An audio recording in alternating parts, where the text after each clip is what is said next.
Hi everyone, welcome back to my mini lecture series for Phil 111 at SNHU, Introduction to Critical Thinking. Today I'm going to talk about Aquinas' 5 ways, or his 5 proofs for God's existence. This is a possible topic that you can all pick for your first critical task. It's also a topic that I think will help us to understand some of the other course content that we'll cover in the next few weeks. What I'd like to do is really treat the first 3 ways as one. The first 3 proofs are very similar, and so I'll talk about them all at once here, since going through each one in detail would take quite a while.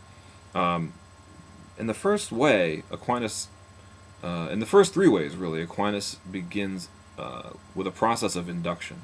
He looks at nature. He observes things. He observes different instances of things acting and interacting all around him. And he realizes that all things are in motion. All things are moving. And what does he mean by this? Well, he means that things are constantly in a process of coming to be and being destroyed. Things are constantly in that sort of process. We know this is true. We know this is true about ourselves. We know this is true about every object around us. Nothing will remain the same forever. Everything is constantly changing, even if we can't notice that immediately. Now we know with modern science that this is true on a subatomic level, that everything is constantly in motion. Furthermore, nothing moves itself, he says.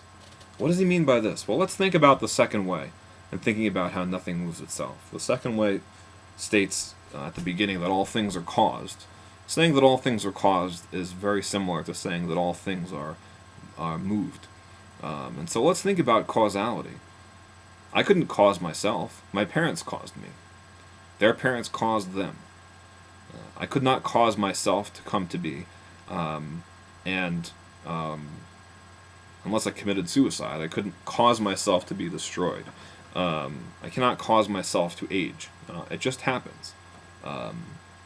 It's like that with every object in existence, says Aquinas. Nothing can move itself. Nothing can cause itself. And nothing can cause itself to decay or corrupt. It's just going to happen.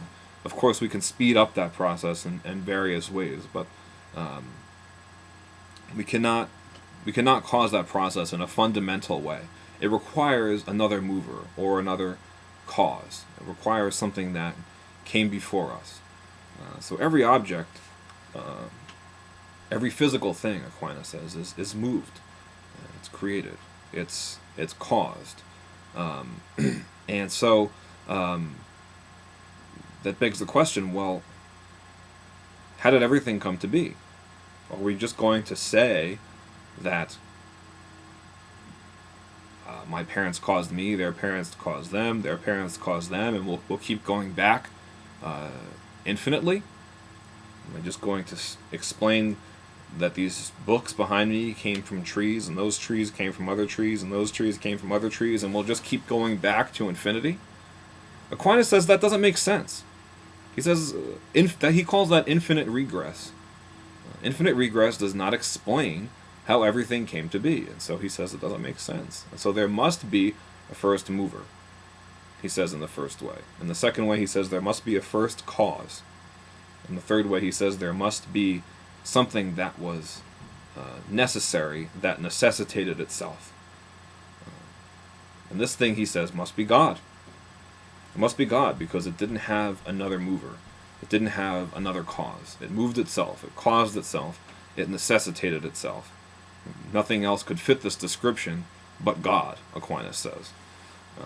And that's what Dawkins criticizes about his proofs, according to Boss. And we can talk about that further. We can think about that further in a critical way. But I thought this brief summary would help you to think a bit more about what Aquinas is doing there in those proofs. The fourth way is a very Platonic proof. He says that all things must have a maximum. There are different degrees of goodness. There are different degrees of truth and beauty. And so because of these different degrees of these things, there must be a maximum for each of these, and that maximum must be God. This is an interesting one to think about. This one might be the most easily attacked, possibly. And we have examples of that in our text. And the fifth way, this is one that some of you have talked about on your own without referencing Aquinas.